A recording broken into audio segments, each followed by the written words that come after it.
കുറഞ്ഞ കൂലി നൽകി കൂടുതൽ ജോലിയെടുപ്പിക്കുക എന്നതായിരുന്നു ഇതര സംസ്ഥാനക്കാരിൽ കരാറുകാർ കണ്ടിരുന്ന മെച്ചം.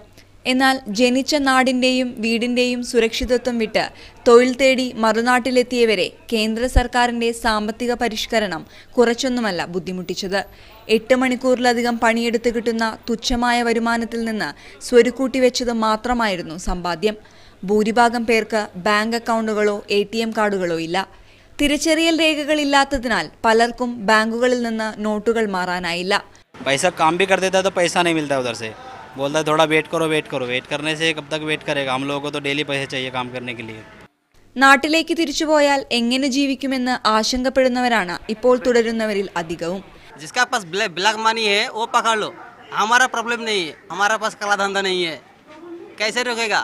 സ്വന്തം കുടുംബത്തിന്റെ വിശപ്പകറ്റാൻ എന്തു ചെയ്യുമെന്നറിയാത്ത അവസ്ഥയിലാണ് ഇവരിപ്പോൾ. നാളെ ക്യാഷ്ലെസ് എക്കോണമിയെക്കുറിച്ചും ഡിജിറ്റൽ ഇന്ത്യയെക്കുറിച്ചും വിശദീകരിക്കേണ്ടി വരുന്നതും ഇവരോടാണ്. കൊച്ചിയിൽ നിന്നും ക്യാമറ പേഴ്സൺ അഷ്റഫ് മുഹമ്മദിനൊപ്പം ആരതി കൃഷ്ണ, മീഡിയ 1.